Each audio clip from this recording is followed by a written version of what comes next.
Hey, what's happening, everyone? Welcome back to another video. I got some fucking pretty interesting shit that you probably want to watch. So yeah, please enjoy and watch this shit to the end. Please leave a comment. What the fuck? Like, what do you think about this? Alright? Make sure you leave a like, subscribe if you want any updates to any of my new videos I post. Thanks. It is not. Well, they'll cover that was on the show. They're not going to cover this. The meat, okay. Because this is not my opinion. This is the real research that I have heard, that I have talked to Army generals, commanding generals, major generals, generals, CIA, everybody, and they're all 100%. And I thought it was a psyop before, and then I've researched it. I've talked to hundreds of people now, not on air, but I'm going to make a film on this, who've taken ayahuasca and DMT. I've not taken it, and for obvious reasons, and it's unbelievable because, I mean, they 100% in San Francisco is the main project site.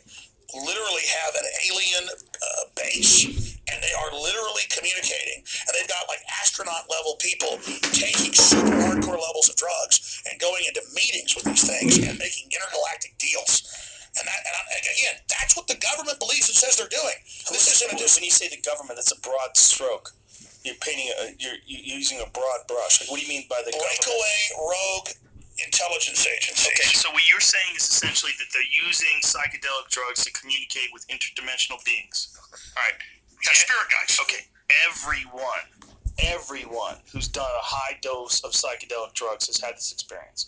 So everyone who's listening to you right now who's done DMT or done 5 grams of psilocybin, they know that this is you have some kind of communication with something else. The question is that something else inside your psyche, or is that something else a chemical doorway? Is there a chemical doorway inside the mind that opens up, and the belief is that when you die, that this is what the afterlife is, that when you die, your brain produces these chemicals. These chemicals open up this doorway, and this is the portal to the next dimension. So you're saying that the government is aware of this, and they must be aware of this. They've heard enough people talk about it. They must have done experiments on it. What do scientists do? They want to know the secrets of the universe. For sure. And people that have the courage to experiment with these things and try them themselves realize that this is such a profound experience, that it's so alien that if an alien landed right now in our parking lot and a little gray man with big black eyes got out, it would be nothing compared to what I've seen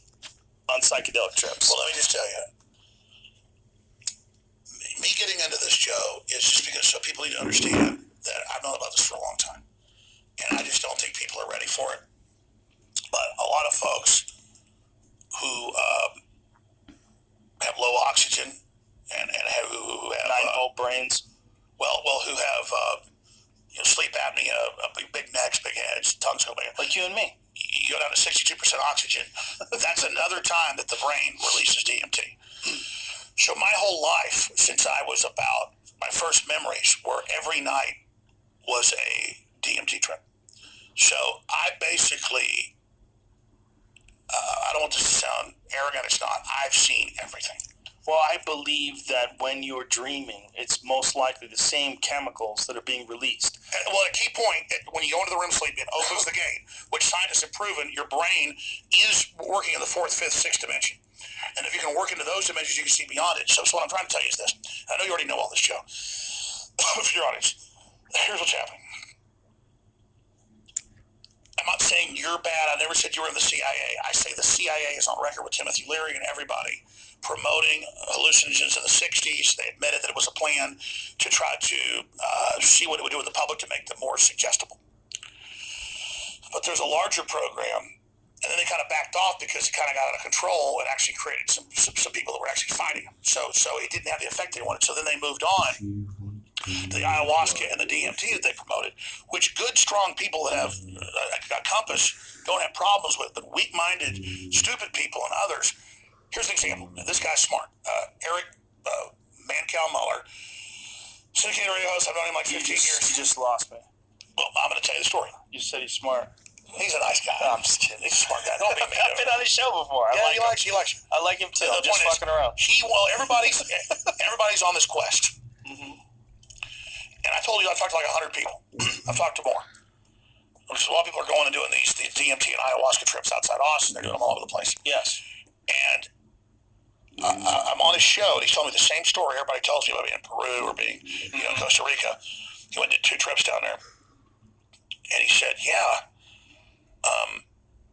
we're sitting there, and we take the ayahuasca, and all these basically elves, aliens, come out of the woods, and we're all seeing the same aliens. We're all hearing the same thing. And it's like 43 of us or whatever seeing it. And he goes, but it was the drug's effect on our brains. No. A drug, everyone sees something different. When you open a gate, and now interdimensionally, your brain's already filtering out most stuff because you can't handle it. Your eyes are already seeing it, like a cat, but it's like seeing something, or a dog. Well, when they... And there you have it. So, if you're a person that's ever taken DMT or any tryptamine and shit like that, and you've had exactly the same type of experience, what this fellow was just explaining, comment down below or get contact with me. Thanks for watching.